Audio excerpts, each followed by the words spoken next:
આ ગામની દેવી તાંત્રિકો માટે મહાયક્ષિણી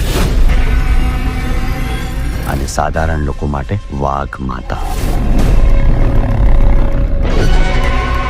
અત્યાર લગીનમાં આપણે જોઈને તો ઘણા મેં ગુજરાતી ફિલ્મ જોયા, પણ આ તો સ્પેશિયલ આમ કહીને તો VFX વાળું આખું ફિલ્મ, એ મને થોડો બહુ વધારે આનંદ આવ્યો. આ ગુજરાતીમાં સૌથી હમણાં સુધીની આઈ થિંક સૌથી મોટી ગુજરાતીમાં ફિલ્મ VFXની ફિલ્મ છે.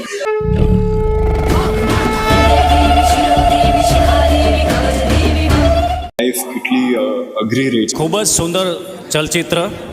ગુજરાતી ફિલ્મ જગતમાં એક નવો યુગ શરૂ થઈ ગયો છે અને આ એક અનોખું ઉદાહરણ છે. આ કદાચ આવી સ્ક્રિપ્ટ બહુ ઓછી જોવા મળશે અને એમની શરૂઆત આ જય વાઘ માતા યાને કે દશેરાથી શરૂ થઈ છે. દરેકનો ખૂબ જ સુંદર અભિનય અને ખૂબ જ સારી વાર્તા અને સુપર્બ VFX. આવું કદાચ પહેલીવાર આપણે ગુજરાતી ચલચિત્રમાં જોયું છે. આ ગુજરાતી ચલચિત્ર જોતા હોય એવું લાગતું જ નથી.